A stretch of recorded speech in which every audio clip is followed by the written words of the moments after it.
This clip is brought to you by SaveWithConrad.com.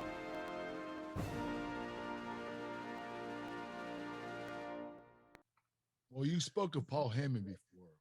We were part of the Smackdown 6 at that time that Paul Heyman was focusing on between myself, Chris Benoit, yourself, Rey Mysterio, Eddie, and Chavo Guerrero. Do you feel this was your biggest push, the first step to the upper echelon in the WWE? I mean, I really feel like our singles program was that first step. And then when we started that idea of the SmackDown tag titles, I knew with that six talent, and I'm sure Paul thought this as well, I can mix and match every week. Yes, and he did. And no matter what mix or match it is, they're going to crush it. And 5-star, yeah. And whether it's Eddie and Edge one week and Benoit and Ray, or you and Chavo, and then flip them the next week, and then flip them again, and then try that. I mean, there's so many scenarios you can go with. That to me, that again, so much fun. I think back to like No Mercy and that tag match we had for the inaugural tournament. And it was you and Chris against me and Ray. Oh, and that was a classic. Man, it was just to be in there with three other guys like that and just performing at that level. You can't really explain it. It's hard to put into words when stuff like that is just like bam, bam, bam. And it's exactly how you envision it. And then some. There's a great sense of relief, but also like, I guess, pride, because you go, damn, we just crushed that. And that was the feeling every night when we were going through that whole series. It was just like, you just knew going in. So you walk in with a sense of confidence that goes so far in making sure that the match will be good. Because if you walk in with that kind of confidence, it's pretty tough not to have a match like that. Well, it's crazy. A lot of fans have rated that match one of the best tag matches of all time. And, rightfully so. It's one of my top 5 favorite matches of all time. And I'm a singles wrestler. Yeah. The tag match. So well, I take a lot of pride in that match. Yeah. And I mean, everything's subjective, right? But like, that's one of those ones you can't deny, even if wherever you put it, because it's art, right? So how do you rate art? But you can't help but say, no matter what, that was a hell of a match. You're right. You're absolutely right, Edge. Thank you for the match.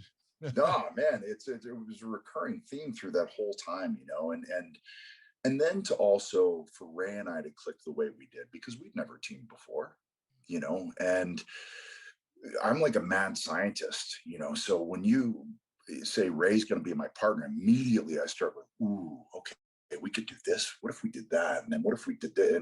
And then my mad scientist brain starts doing these things, and I go, hey, Ray, what do you think if you rolled up and I got you in a power bomb, but I flipped you in a moonsault onto the floor onto those guys? Okay, Joe. Okay. So your tag team intuition came into effect, right? Yeah, it really did. But then, but I have a tag team partner who's Spider-Man. Yeah. So the like laws of gravity, it's limitless now. Yeah. Like if I think it can be done with Ray. And again, just another huge gift and an instant chemistry with him. As a tag team partner, it was just the first night we teamed. I was like, oh man, we got something special here. And we didn't team for long, but it was just when we did, it was there. How amazing is it to still see Ray doing what he's doing at this age after the type of wrestling he's performed over the years? I mean, it's truly incredible. Rey Mysterio, he gets credit, but it's still not the credit he deserves. It really is. And I think because he's been so consistent for so long that he's not appreciated to his full extent. And I don't know if he'll be fully appreciated until he retires. That's right. And I think that's when people will, when there's no Rey Mysterio on the show, they'll go, oh, but wait, we need Ray. And I think as a writer, I think as a company, I think as a fan, I think as a colleague, although I think colleagues and peers appreciate him more than anyone else because they truly fully grasp it and understand it.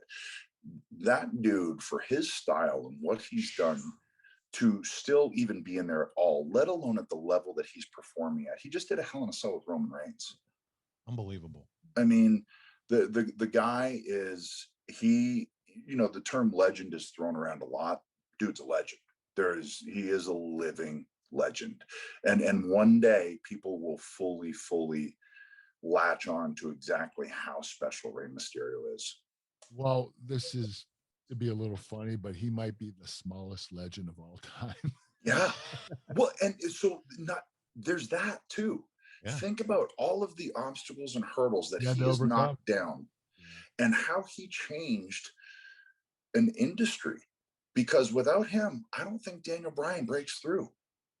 You're probably right. Yeah, he was the first. You know what I mean? And a lot of talents like that. I think Rey Mysterio is the reason that could happen. He opened up the doors. He proved it could work, and people would buy it, and people would pay to see it. Let my family save your family some cash. You don't need perfect credit. You don't need money out of your pocket, but we will save you money. It's not a matter if, it's a matter of how much. SaveWithConrad.com.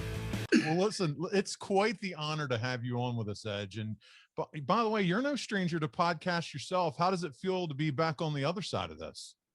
You know what, I think I have a little bit more of an understanding of what goes into it because of that. And it really did help me in terms of being interviewed as well, because I'd been on the other side of being interviewed so often that by the time, you know, Jay and I started doing the pod, I felt pretty comfortable with also with the subject matter. I mean, it wasn't too far off the beaten path for us, but it really, it could be fun, but it could also be like pulling teeth at times, because you're depending on technology, you're depending on a lot of different things. And sometimes you get guests that give you one-word answers, and that can be pretty difficult. Luckily, I get verbal diarrhea, so you guys are stuck with me.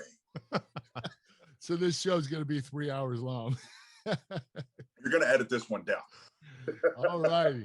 Hey, the more the better.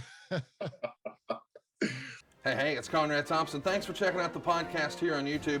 Be sure to hit the subscribe button and the notifications bell so you get a notice anytime we upload some new content. And go save yourself some money right now. If you're in a 30-year loan or you have credit card debt, it's not a matter of if I can save you money. It's a matter of how much. Find out right now for free at SaveWithConrad.com.